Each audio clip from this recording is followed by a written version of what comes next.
It's an award for journalists, named after journalists, for a project involving journalists working to protect other journalists. What would she think of it? I think she would be very proud to see that that has happened and that this award has been named after her. I'm sure there were many, many worthy entries. I haven't seen any of them myself, but I can't right now think of a more fitting, awardee for the first ever edition of this prize. It's journalists working for journalists to protect other journalists. It couldn't be more appropriate. The number of journalists killed or murdered last year doubled. When you see such figures, do you think any of the lessons have been learnt since your sister's death? We've clearly got a long way to go.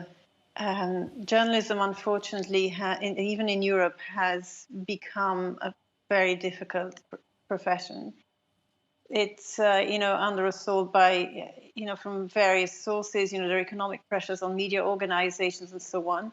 And unfortunately, the idea took root that journalists are fair game, that people can be targeted, that they can be denigrated, they can be discredited, they can be attacked, and unfortunately even killed.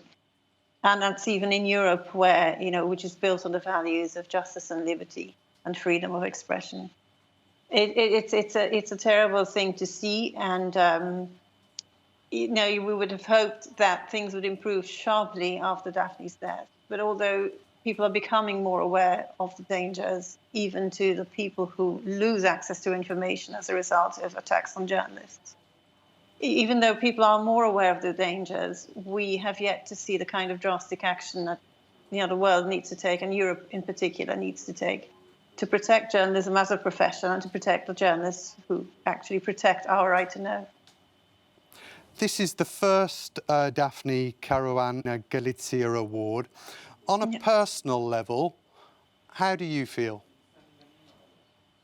I wish Daphne herself were here to see this.